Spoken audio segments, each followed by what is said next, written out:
Hello, কেমন আছো বলো তোমরা সবাই? আমার নিট বাংলা চ্যানেলে তোমাদের অনেক অনেক ওয়েলকাম। তো তোমাদের যারা নিট 2024 ক্যান্ডিডেট ছিলে তাদের স্টেট কাউন্সিলিং এর রাউন্ড 2 এর রেজাল্ট আজকে বেরিয়ে গেছে। যারা পেয়ে গেছো তাদেরকে অনেক অনেক কংগ্রাচুলেশনস, আর যারা পাওনি তারা এখনো কিন্তু থার্ড রাউন্ড কাউন্সিলিং এ পার্টিসিপেট করতে পারবে যদি তুমি নিট 2024 ক্যান্ডিডেট হয়ে থাকো আর তোমার কোয়ালিফাইড মার্কস থাকে তবে। তো থার্ড রাউন্ড কাউন্সিলিং কিভাবে করতে হবে তোমাকে আমি বিস্তারিত বলে দেবো। টাইম আছে, আরামসে করতে পারবে, ঠিক আছে? ফ্রেশ যারা রেজিস্ট্রেশন করতে চাও, মানে যারা আগে রেজিস্ট্রেশন করনি, ফার্স্ট টাইম করতে চাও, তাদের জন্যও কিন্তু সুযোগ আছে। তো পুরো ভিডিওটা ভালো করে দেখো, তোমাকে একদম আমি স্টেপ বাই স্টেপ গাইড করে দেবো।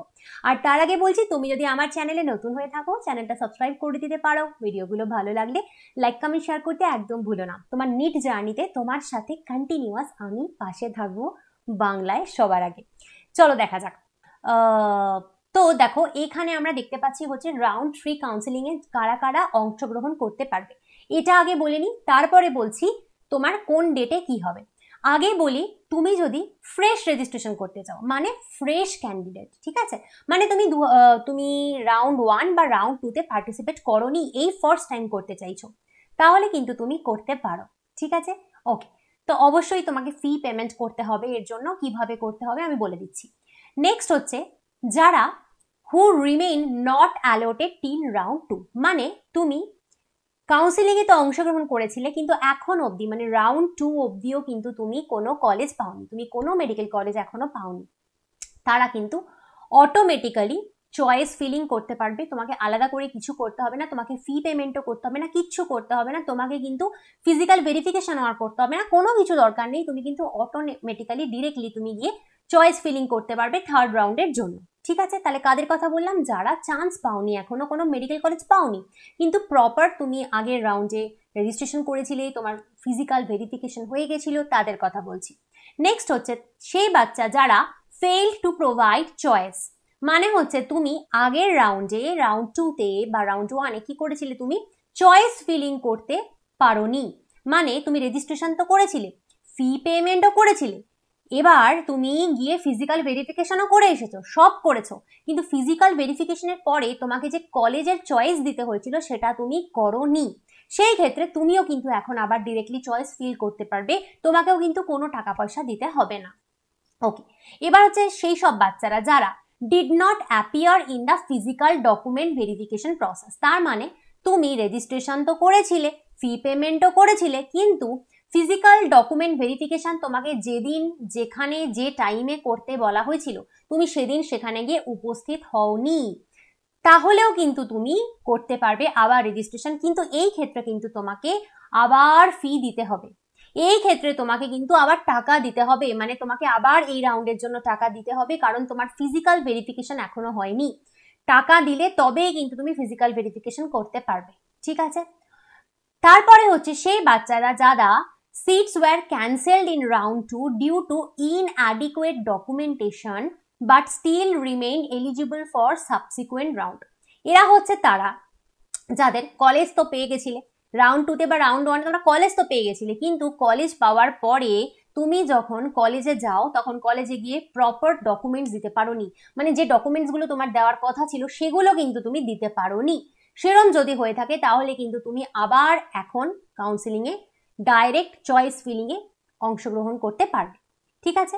নেক্সট হচ্ছে তাদের কথা বলা হচ্ছে যারা প্রোভাইডেড উইলিংনেস ফর পার্টিসিপেশন, মানে যারা রাউন্ড 2 তে বা রাউন্ড 1 এ অংশগ্রহণ করেছিলে, তোমরা কলেজও পেয়ে গেছো, ধরো রাউন্ড 2 তে বা রাউন্ড 1 এ তুমি কলেজ পেয়েছিলে, কলেজ পাওয়ার পরে তোমার সেই কলেজটা পছন্দ হয়েছিল না, তো তুমি আপগ্রেডেশনের জন্য অ্যাপ্লাই করেছিলে, আপগ্রেডেশনের জন্য যদি অ্যাপ্লাই করে থাকো তোমাকে তখন আপগ্রেডেশন ফর্ম ফিল আপ করতে হয়েছিল, তো তাদের কথা বলছি, তারা কিন্তু আবার এখন চয়েস ফিল করতে পারবে, কোনো অসুবিধা নেই, কারণ তুমি চয়েস ফিল করে তুমি যে কলেজ চাইছো ভালো কলেজ সেটা তুমি দিতেই পারো, তোমার ইচ্ছা থাকলে তুমি সেই কলেজ অ্যাপ্লাই করতেই পারো, তো এটা তাদের জন্য। তারপরে হচ্ছে who remain not reported in the allotted college, এটা হচ্ছে সেই বাচ্চারা যারা রাউন্ড 2 তে কলেজ তো পেয়েছিলে কিন্তু কলেজে অ্যাডমিশন নাওনি, অ্যাডমিশন নিতে যাওইনি, কলেজ পেয়েছিলে কিন্তু কলেজে অ্যাডমিশন নিতে যাওনি, তাদেরকে যেটা করতে হবে সেটা হলো তাদেরকে আবার এই রাউন্ডে অংশগ্রহণ করতে পারো, কিন্তু তোমাকে ফি দিতে হবে, তোমাকে আবার ফি পেমেন্ট করতে হবে, ফি পেমেন্ট করে তুমি আবার কাউন্সিলিং করাতে পারো, ঠিক আছে? তারপরে হচ্ছে during the physical document verification process if a candidate fails in document verification, মানে তুমি আগের রাউন্ডে ফিজিক্যাল ভেরিফিকেশন করতে গেছিলে, ফিজিক্যাল ভেরিফিকেশন করতে গিয়ে তোমাকে যে ডকুমেন্টস গুলো দিতে হয়েছিল তুমি সেটা দিতে পারোনি, সেইখানে কিছু ঘাপলা করেছে বা তোমার কোনো ডকুমেন্ট ছিল না সেদিন, অনেকে আছো যারা ডমিসাইল দিতে পারোনি, অনেকে আছো তোমরা আমার চেনা জানা আমার স্টুডেন্টের মধ্যে অনেকে আছে যারা ডমিসাইল দিতে পারেনি, ঠিক আছে? তো তারা এবার যদি ডমিসাইল জোগাড় করেছো, সবকিছু প্রপারলি জোগাড় করেছো, তো তোমরা কিন্তু আবার এই রাউন্ডে পার্টিসিপেট করতে পারবে, ঠিক আছে? নেক্সট হচ্ছে, ভালো করে শোনো, এই দুটো লাইন ভালো করে শোনো। The candidates who remain admitted in round 3 counselling are not allowed any further for participation in further round of counselling, they are not allowed to surrender their seats during the counselling process as stated earlier. মন দিয়ে শোনো, third রাউন্ডে college পেয়ে যদি পাকামো করে সেই কলেজে admission না নাও, কাউন্সিলিং থেকে তোমাকে বাদ দিয়ে দেবে, তোমার এই রাউন্ডে সিট সারেন্ডার করার কোনো উপায় নেই, বা এই রাউন্ডের পরে আর তুমি সিট আপগ্রেড করতে পারবে না। মানে তুমি এই রাউন্ডে যেই মেডিকেল কলেজ পেলে সেটা যদি তোমার পছন্দ না হয়, তখন যদি মনে করো আমি নেক্সট রাউন্ডে আপগ্রেডেশনের জন্য দিচ্ছি, সেটা কিন্তু আর হবে না। এই কলেজে দেখো, এই রাউন্ডে তোমার কাছে দুটো উপায় আছে কলেজ পেলে পরে, একটা হচ্ছে আইদার যা কলেজ পেয়েছো সেটাতে জবরদস্ত অ্যাডমিশন নাও, নিয়ে সেই কলেজেই পড়াশোনা শুরু করো, হয় এটা তোমার হাতে আছে, আদারওয়াইজ তুমি যদি সেখানে না যাও বা অ্যাডমিশন না নাও, তাহলে গেল, আবার নেক্সট টাইম নিতে বসো, ঠিক আছে? এই মানে রাউন্ডটা কিন্তু খুব ক্রুশিয়াল রাউন্ড, এই রাউন্ডের পরে কলেজ যে যা পাচ্ছ নিয়ে নাও, কোনো পাকামো কিন্তু এই রাউন্ডের পরে করো না। The candidate who remains non reported in round 3 after allotment are not allowed any further in counseling process and they are out of the counseling process। যেটা তোমাকে বললাম যে রাউন্ড 3 তে কলেজ পাওয়ার পরে যদি কলেজের রিপোর্ট না করেছো, কলেজে না গেছো, তো যাওনি, ওরা তোমার নাম কেটে বাদ দিয়ে দেবে, তোমার আর কোনোদিন মানে এই ইয়ারে আর তোমার কোনো অ্যাডমিশন মেডিকেল কলেজে হবে না, নেক্সট রাউন্ডে তুমি কিচ্ছু করতে পারবে না। বোঝা গেল? আচ্ছা, যারা এই রাউন্ডে তোমরা মনে করছো যে নতুন করে ফ্রেশ রেজিস্ট্রেশন করবে, তাদের কিভাবে করতে হবে সেটা তো আমি বলে দিচ্ছি, কোন ডেটে তোমাকে কি করতে হবে, আর তার সাথে এখানে তোমাকে আমি বলে দিচ্ছি যে ডকুমেন্টস তোমাকে কি কি নিতে হবে, কারণ অনেকে তোমরা যেটা করেছো সেটা হচ্ছে যে ডকুমেন্টস বারবার করে আমি বলে দিয়েছিলাম কি কি ডকুমেন্টস নিতে হবে, তারপরেও তোমরা ডকুমেন্টস নিয়ে যেতে ভুলে গেছো, অনেকেরই কিন্তু প্রপার ডকুমেন্ট সাবমিশন হয়নি। তাই জন্য বলছি যারা থার্ড রাউন্ডে পার্টিসিপেট করছো তাদের কি কি ডকুমেন্ট নিয়ে যেতে হবে, এই ডকুমেন্টগুলো কবে লাগবে, ফিজিক্যাল ভেরিফিকেশনের দিন তোমার লাগবে। কি কি লাগবে? Candidate profile letter and payment receipt, তুমি যেই মুহূর্তে পে করবে তোমার একটা পেমেন্ট রিসিপ্ট আসবে, মানে হচ্ছে যে তুমি টাকাটা দিয়েছিলে সেই রিসিপ্টটা আসবে, সেটা তোমাকে নিয়ে যেতে হবে, এবং সঙ্গে সঙ্গে ক্যান্ডিডেট প্রোফাইল লেটার জেনারেট হবে, যেই মুহূর্তে তুমি ওয়েবসাইট থেকে টাকা দেবে সেই সময় তোমার একটা ক্যান্ডিডেট প্রোফাইল লেটার জেনারেট হবে, ওরাই করে দেবে। এই দুটো প্রিন্ট নেবে, এই দুটো প্রিন্ট নিয়ে যাবে, একটা হচ্ছে ক্যান্ডিডেট প্রোফাইল লেটার, একটা হচ্ছে পেমেন্ট রিসিপ্ট। ডমিসাইল সার্টিফিকেট অবশ্যই লাগবে, তোমার ভোটার কার্ড, আধার কার্ড, পাসপোর্ট, যে কোনো একটা কিছু, অ্যাকচুয়ালি দুটো ডকুমেন্ট লাগবে, ভোটার কার্ড নিতে পারো, আধার কার্ড নিতে পারো, সবারই থাকে, ঠিক আছে? কাস্ট সার্টিফিকেট, যদি তোমার এসসি এসটি পিডাব্লিউডি, না পিডাব্লিউডি যদিও কাস্টে পড়ে না, এসসি এসটি ওবিসি এগুলোর মধ্যে তুমি যদি কিছু হও তাহলে কাস্ট সার্টিফিকেট নিয়ে যেতে অবশ্যই ভুলো না। তোমার নিটের অ্যাডমিট কার্ড, তোমার নিটের র্যাঙ্ক কার্ড, ঠিক আছে? যদি তুমি পিডাব্লিউডি ক্যান্ডিডেট হও তাহলে পিডাব্লিউডি সার্টিফিকেট নিয়ে যাবে, এজ প্রুফ নিয়ে যাবে, এজ প্রুফে মানে হচ্ছে তোমার মাধ্যমিকের অ্যাডমিট কার্ড হতে পারে বা তোমার বার্থ সার্টিফিকেট হতে পারে, যেখানে বোঝা যাচ্ছে যে তুমি অ্যাটলিস্ট 17 ইয়ার্স তোমার বয়স হয়েছে, আর 10+2 এর মার্কশিট, 11-12 এর মধ্যে 11 এরটা লাগে না, 12 এর মার্কশিটটা নিয়ে যাবে, আর মেডিকেল সার্টিফিকেট নিয়ে যাবে, অবশ্যই এই কটা নিয়ে যাবে। যারা যদি নিয়ে না যাও তাহলে কিন্তু তোমার আর ফিজিক্যাল ভেরিফিকেশন হবে না, এই রাউন্ডের পরে কিন্তু খুব মুশকিল হয়ে যাবে, this is very crucial round, এরপরে কিন্তু তোমাদের চান্স ক্রমশ কমে যাচ্ছে মেডিকেল কলেজে অ্যাডমিশনের ক্ষেত্রে। মেডিকেল সার্টিফিকেট কি করে তৈরি করতে হয়, ডমিসাইল সার্টিফিকেট কি করে তৈরি করতে হয়, এখনো যারা জানো না তাদের বলবো আমার ভিডিও দেখে নিও, আমি বানিয়ে নিয়েছি সেই ভিডিও, অলরেডি অনেকদিন আগে দিয়েছিলাম। এই ভিডিওর ফার্স্ট পিন্ড কমেন্টে আমি লিঙ্ক দিয়ে দিচ্ছি মেডিকেল কলেজে ঢোকার জন্য ডমিসাইল কি করে বানাতে হয়, মেডিকেল সার্টিফিকেট কি করে বানানো হয়, এই দুটো লিঙ্ক আমি দিয়ে দিচ্ছি, ভিডিওটা চাইলে দেখে নিও, কিন্তু আর ডকুমেন্টে ভুল করো না, তাহলে খুব ডেঞ্জারাস হয়ে যাবে। নেক্সট হচ্ছে যে তোমাদের এই রাউন্ডের স্কেডিউল কি রয়েছে, দেখো রাউন্ড 3 স্কেডিউল হচ্ছে তোমার অনলাইন রেজিস্ট্রেশন শুরু হচ্ছে হলো 8 তারিখ সকাল 11টা থেকে শুরু হবে, 8 থেকে 11 অবধি, 8, 9, 10, 11, 11 তারিখ সন্ধ্যা 6টা অবধি রেজিস্ট্রেশন করতে পারবে তুমি। ফি পেমেন্ট কবে করতে পারবে, 8 তারিখ সকাল 11টা থেকে 11 তারিখ রাত 12টা অবধি তুমি ফি পেমেন্ট করতে পারবে। যেই মুহূর্তে তুমি ফি পেমেন্ট করবে সঙ্গে সঙ্গে তোমাকে ওরা দুটো জিনিস দেবে, একটা হচ্ছে রিসিপ্ট আর একটা হচ্ছে ক্যান্ডিডেট প্রোফাইল লেটার, দুটোকে ডাউনলোড করে রেখে দেবে।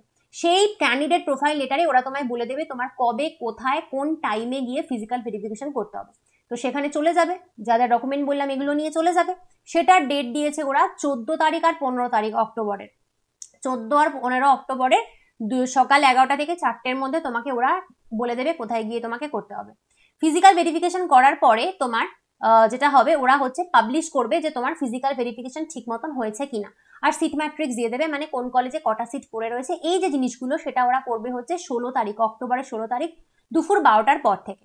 এটা করার পর তুমি যদি প্রপারলি ফিজিক্যালি ভেরিফাইড হয়ে থাকো, মানে তোমার সব ডকুমেন্ট ঠিকঠাক জমা হয়ে থাকে, তখন তুমি চয়েস ফিলিং করতে পারবে, মানে যে কলেজগুলো পড়ে থাকবে সেখানে তুমি চয়েস ফিলিং করতে পারবে, তোমার ইচ্ছে মতন কলেজে টিক মারতে পারবে যেগুলোতে তুমি ভর্তি হতে চাইছো। সেটা কবে পারবে? 16 তারিখ তুমি দুপুর 2টোর পর থেকে 17 তারিখ অবধি তুমি 17 তারিখ মাঝরাত অবধি, মানে রাত 12টা অবধি তুমি চয়েস ফিলিং করতে পারবে।